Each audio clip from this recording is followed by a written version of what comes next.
let's start with by far the game of the week, one of the best games of the season. Yes. We have the 12-3 Bills going to the 11-4 Bengals. Man, this is a good one. The Bills clinched the 1 seed with a win and a Chiefs loss. Probably not going to happen. I'm assuming that Week 18 game is going to mean something for Buffalo, which does matter because I think the Patriots have them in Week 18 or some other AFC East team that needs to win.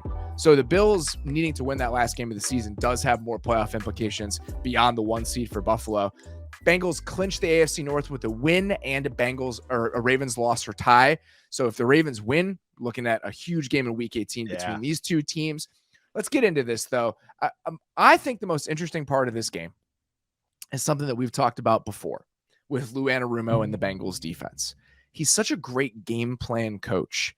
Yeah. I want to see what the Bengals plan is for Josh Allen and the Bills offense. They've played before, but this was in 2019 when Josh Allen was not Josh Allen yet. It was the idea of Josh Allen.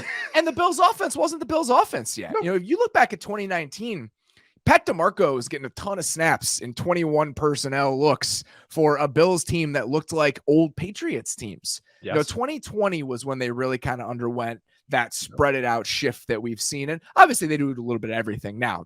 Have heavy personnel and they'll go into some big packages to run the ball.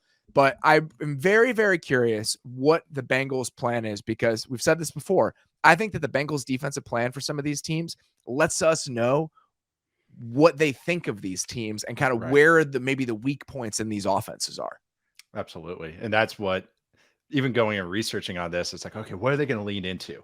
So I kind of more looked at, okay, how did this Bengals defense play other elite quarterbacks? And we got a nice little Patrick Mahomes game a few weeks ago. So actually it was pretty sweet. I kind of branched off from that initial thought, but it's Lou's mystery box.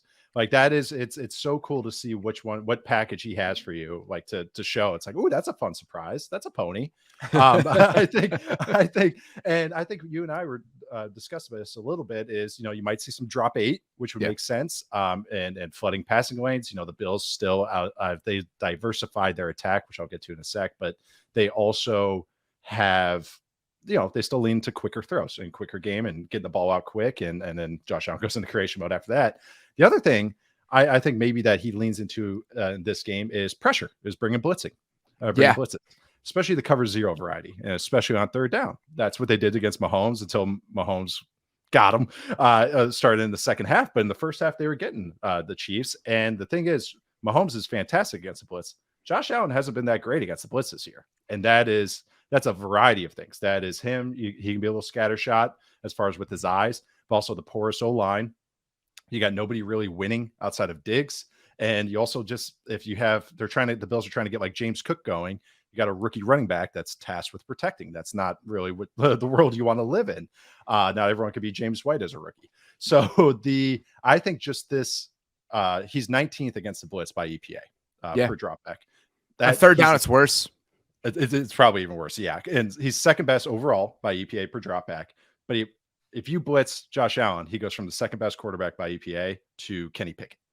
That's what happens as far as just statistically and results based. And you can see why. Laid out the porous O-line, laid out that sometimes he's not looking the right way. And the other thing is, Diggs is their guy.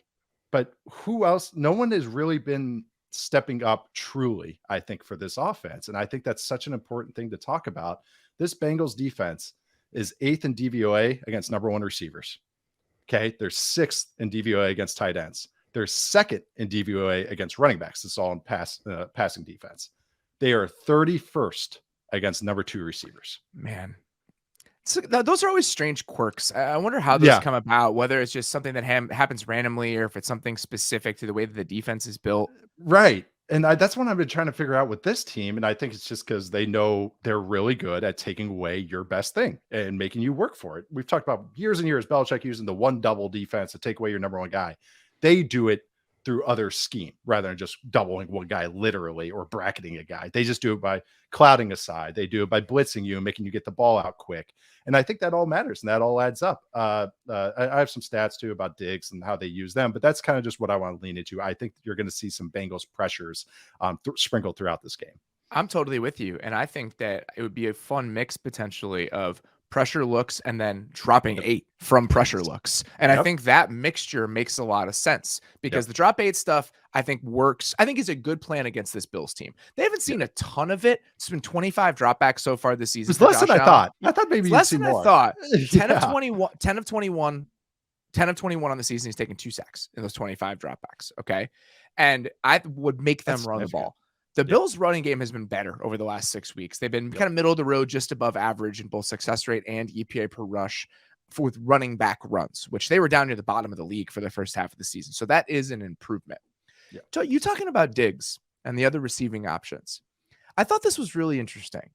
Just looking at overall numbers this season, the percentage of man coverage that quarterbacks face on third down specifically. Number 1 in the league is Zach Wilson at 61%. Teams were not treating Zach Wilson like a real NFL quarterback. 61% is insane.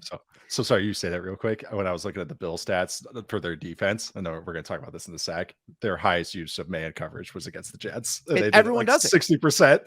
That is, we do not respect you. Yes. That's exactly what that is. You're not. You can almost throw him out. He's at 61%. Mahomes is second at 53.3%. That's the gap between Zach Wilson and every other real quarterback. Okay.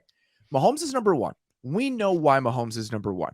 It's a pass catching options consideration because it wasn't like this before Tyreek Hill was gone. So that's why teams are playing a lot of man coverage against the Chiefs. Like, we're going to dare you to get open and beat us, and we're going to make you make throws. He's been incredible against man coverage on third down, by the way. Yeah. It's a Kelsey thing, but whatever you do against him, he has an answer for it. Yep. Okay. He'll find it. Do you know who's second? Okay. All right. So before we get to second, third is fourth. So third in the league among like quarterbacks that aren't Zach Wilson is Lamar Jackson. Makes total sense. Again, pass catching options consideration. Fourth, Aaron Rodgers. Again, makes sense. Pass catching options. A couple of rookie receivers are your lead receivers. Yeah. So those are 3 of the top 4. Josh Allen is second, which is so interesting. It's counterintuitive because you'd think that teams would not want it. This is on third down man coverage rates. He's facing it on about 52.9% of his dropbacks, just behind Mahomes. And that's kind of counterintuitive because you think, well, Diggs is Diggs. Yeah. And would you want to play man against him because you're worried about him scrambling? Right. But that's what teams have done against the Bills this year, and they've been successful. He's 20th in EPA per dropback against man coverage on third down this season. And that includes scrambles. He's been amazing against zone. And so that the numbers bear out the strategy with this. Yeah. And my little theory is that he's bailing from the pocket pretty quickly when nothing is there because he doesn't trust the protection right now. So our team's playing man to make sure that we're not going to give you any easy answers early and make you go into chaos creation mode, because even if it's the ceiling on that is high, there are still downsides to it and you're not playing in rhythm. And we feel like we can kind of get you off your spot and get you off your game.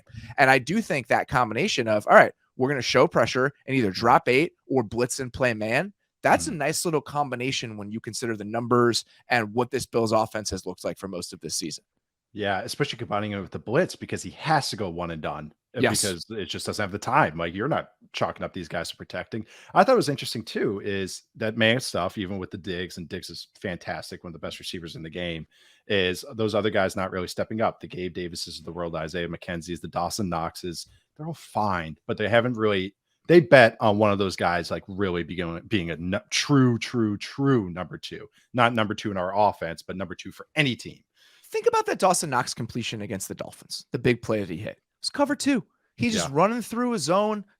Allen's laying it out there. I think those are the types of plays we've seen them consistently make plays. Gabe Davis, one of the drop 8 plays that they saw this year is him taking the top off against it was against the Steelers. Remember that long touchdown he had against the Steelers? Yeah. We see that when they can run through zones, but when you're actually challenging those guys, I think that there have been they've left you wanting a little bit. Yes. And I would be curious if the Bengals lean into that as a result.